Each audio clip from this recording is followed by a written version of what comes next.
अगर आप लोग इन फ्यूचर किसी भी एयरलाइंस की सस्ती टिकट लेना चाहते हैं तो हमारे वेबसाइट trimurtitravel.com पर विजिट करें।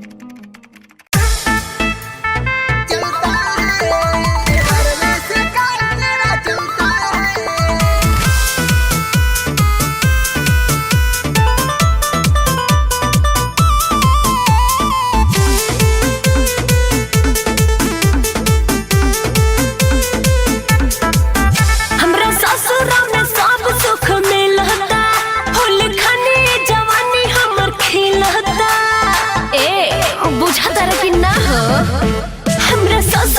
सब सुख मिलता, फूल खानी जवानी हमर खिलता। ऐसे देखा तारा नजरा दे बका, बोला यार तोहार का जलता है। बोला तेरी आंखों का अंदाज कहता है से काम तेरा चलता है। ये का कहता रहा? तेरी आंखों का अंदाज कहता है से काम तेरा चलता है। ऐसा बात नहीं खे।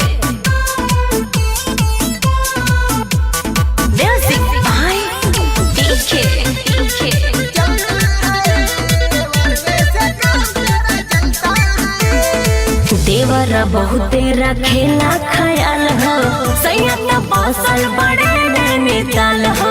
24 घर रहेला उडटल, बेरे बेरे पूछे हाल चाल हो।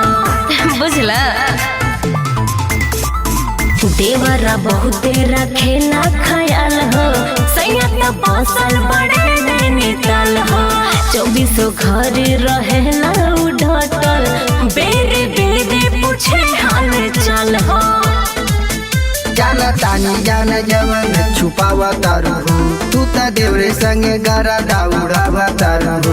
गलत बोला ना बात ही खलता है। तेरी आंखों का अंदाज कहता है से काम तेरा चलता है। देखा तू ढेर बोलता रहा। तेरी आंखों का अंदाज कहता है क्या से काम तेरा चलता है। ऐसा बात नहीं है।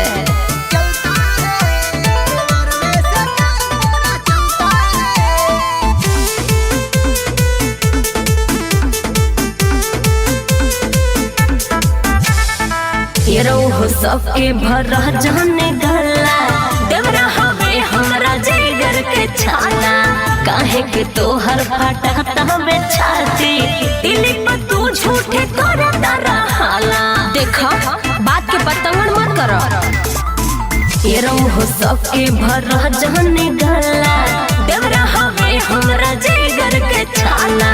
काहे के तोहर फटाता में छाती, दिल पर तू झूठे करता रहाला।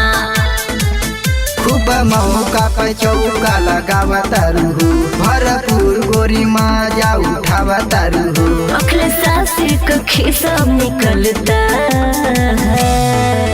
तेरी आंखों का अंदाज कहता है से काम तेरा चलता है। अरे ना हो।